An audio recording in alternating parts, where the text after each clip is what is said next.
Hey everybody, got an awesome video for you here today. Today I'm going to be doing a repair on an anode rod on a RHEEM water heater. An anode is basically a metal rod that protrudes into the tank to protect the tank. The oxygen in the water will attack the metal rod before it will attack the tank is the theory behind the anode. And today I got one that's leaking. There's nothing wrong with it. It's a brand new water heater. It's just leaking some water from the anode thread. So I'm going to be doing a repair on that and taking you with me. Let's get into it. All right, now, first things first, whenever you're dealing with an anode, you got to make sure you have the right tool. I've seen many a guys go to these types of calls, get to an anode, see that it's leaking or needs to be repaired or replaced, and realize they don't have the key to get that thing out of there. It's actually a special key, 1 1/16 nut driver. You need a heavy torque wrench. This is the only thing that you're going to be able to use in order to get that anode out, okay?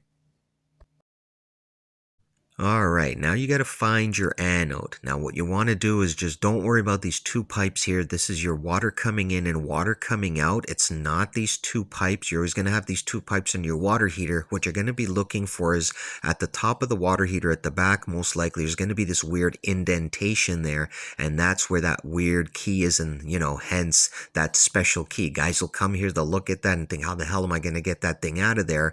Well, there's only one way. Now, next thing you want to do is make sure you got the water shut off. There's no way you're going to want to attack the anode and start unscrewing that thing with the water turned on and water pressure. It'll bust you right in the face. So you got to, shut off the water, connect a garden hose like you see here. You see my garden hose. I've connected a garden hose to it, right? I've opened it up to allow the water to come out, to allow the pressure to bleed out. Just in case. You never know. You shut off that water shut off. You don't know if that ball valve's good or not. It could still be pressurized. Make sure you do that as well, okay?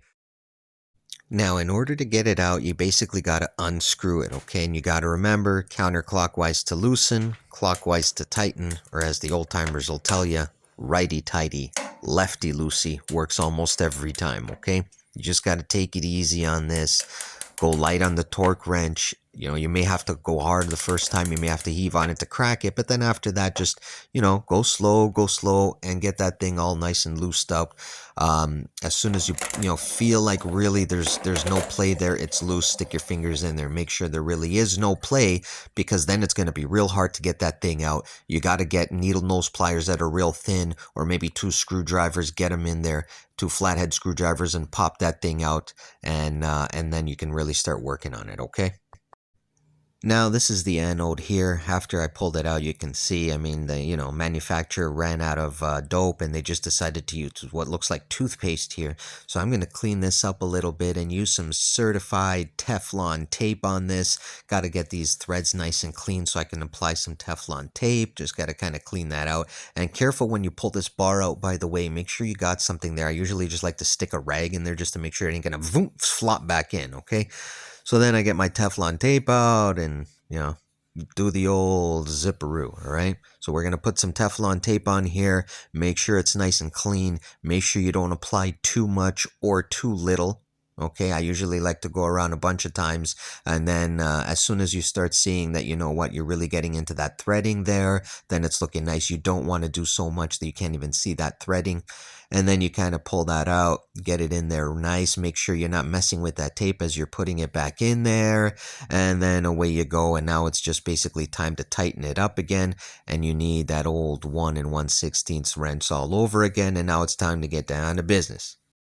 And when it's time to tighten it up, well, you go old school again, righty-tighty, lefty-loosey. Because we're tightening it, we're going righty-tighty, and you're just going to take your time, and go slow. You should feel it getting in there. You can't see anything, so you got to feel for the threads, and you'll feel it kind of, you'll feel that pressure, okay?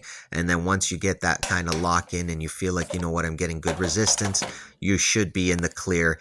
And it's time to turn that water back on, okay? So we're just going to kind of, slowly turn that water back on, and real careful here. You normally don't want to turn it on and stick your face in there just in case that thing starts popping up, but you do want to kind of, turn on the water and look at it and make sure that you don't see no water coming out. And here you would start to see a little bit of water coming out, but give it a few minutes if anything, and just make sure you're 100% that that thing is, it may have to be tightened a little bit more. So just kind of keep your eye on it as soon as you turn on the water, and you should be good. That's all there is to it, folks. Thanks for watching.